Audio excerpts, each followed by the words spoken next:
kickers, myself and Brooks and Jack, the first thing we do every practice after we have our team flex and everything, we go up to our top field and we hit some no steps.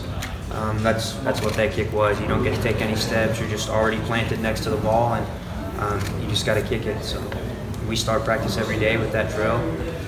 So I felt comfortable with at least thinking I could kick it far enough to get it over. So there's no initial thought of panic or oh my God, or it's just a natural flow kind of thing for you for that practice you're getting? Well, Coach Smart was preaching to us all week to just have discipline and physicality and composure. And he told us if we had those things, then we were going to have a really good chance to win that game. And so all week I was just thinking to be as composed as I possibly could, no matter what situation came up. And in that situation in particular, I was just trying to stay composed and trust the process and trust that Jake was going to be able to get it back down on the spot. A lot of people think of extra points as just something that should be automatic. But along those lines, is that your most memorable one you've had here, given the circumstances? I believe so, yes. Is that drill solely for that situation if something like that happens, or is that just a kicker type drill that y'all just do? Well, no steps. It focuses on a couple aspects of your swing. It focuses on really having disciplined drawback, just trying to have as much drawback as you can, and also focuses on your follow through, because you don't have any momentum from a running start that you normally have when you kick a field goal or a kickoff. So it really just tries to emphasize those points during your swing. And if the situation does come up where something like that happens, you know that you have reps and you have mental muscle memory to be able to go out and execute it. Rodrigo, during pregame when they do the starting lineups on the Jumbotron, they say a player's name, the crowd kind of cheers, and they say Rodrigo Blankenship and the crowd really starts to cheer. Do you hear that, or is that something you pay attention to or notice?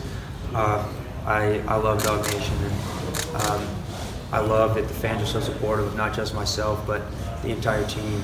I really want there to just come a day when every single player in the starting lineup is getting the full cheers of the crowd, because every one of these players on this team, not just in the starting lineup, but everyone on this team has a role to play.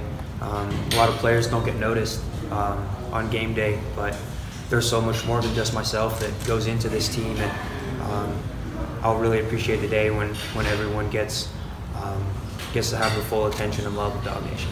When you're working on the no step drill, what's the furthest you kick a field goal? You doing that? I don't remember the last time I've done it, but if I had to guess, it'd probably be about 35 or 40 yards. Rodrigo, you went, I guess, from making some of your kickoffs touchbacks to last year a majority of your kickoffs. Now, what I think is 37 and 39. How much does that excite you? And I know you talk about the work you've put in. Did you sense that could be a possibility this year, 37 and 39? I would like to be 39 and 39. I'm a little disappointed that that's not where I'm at right now. Every time I've gone out on the field for a kickoff, the objective from the coaches has been to kick a touchback. As far as I'm concerned, I haven't been able to do that yet. Hopefully, I can put out a little bit more consistent performance the rest of the season and just do everything that the coaches are asking of me. Yeah, I just want to be as consistent as I can be. Still got.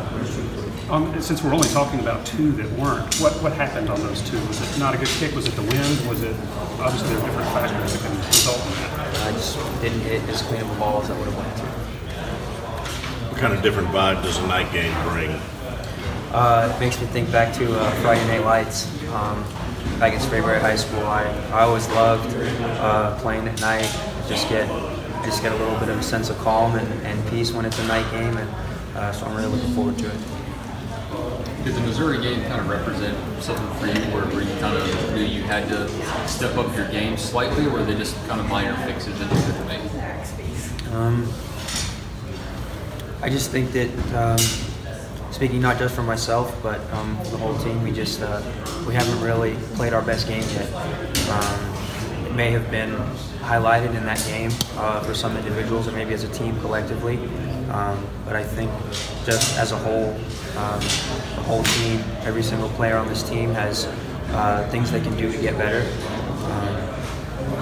It was just a little bit more so for myself in that game. I realized that what I've been doing so far isn't quite good enough, and I still need to get better. Rodrigo, one more question about the extra point the other day. I mean, from a historical standpoint, it keeps your streak alive with, I think you're within now 3 of Blair Walsh as far as the consecutive PATs. Did you think about that at all Saturday when that occurred? No, I'm not really thinking about that. I'm just trying to treat every kick with the respect and attention to detail that it deserves. Just trying to go out and take everything one step at a time, one rep at a time.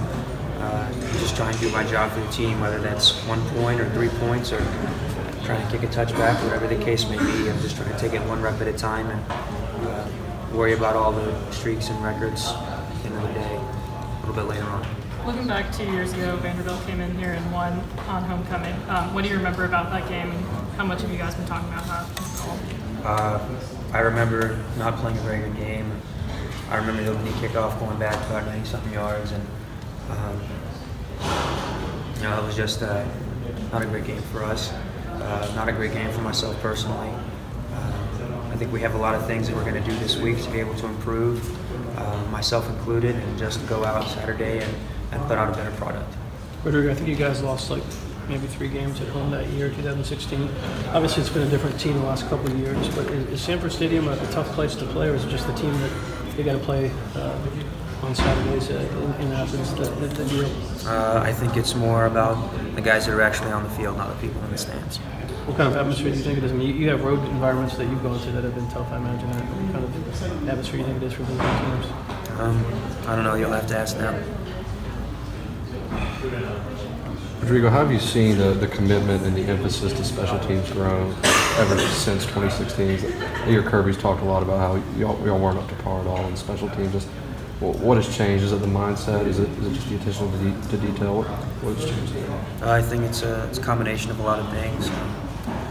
We just have more players coming in that are increasingly talented, and they all want to make an immediate impact on the team, and so they figure the best way in is to make an impact on special teams. So we have a lot of really talented players that are giving the best effort they possibly can.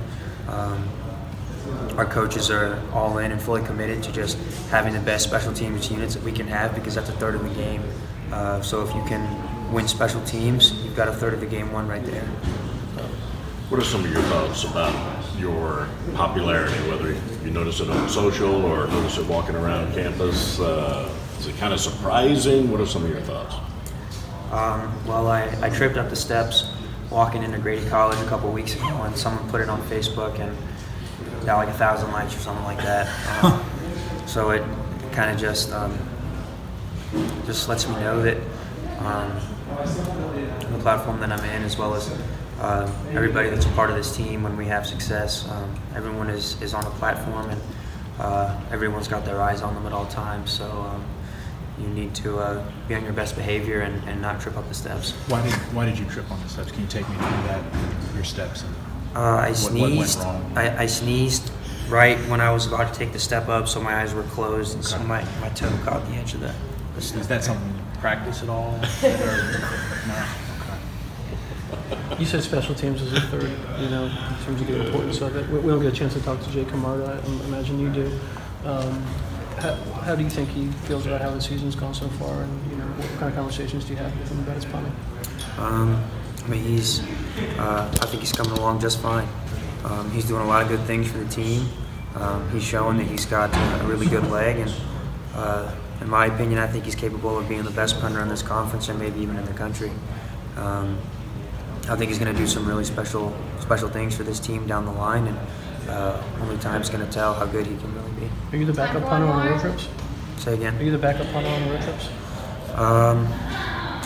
Not really worried about that right now. Thanks, Rob. Thanks, Rodrigo.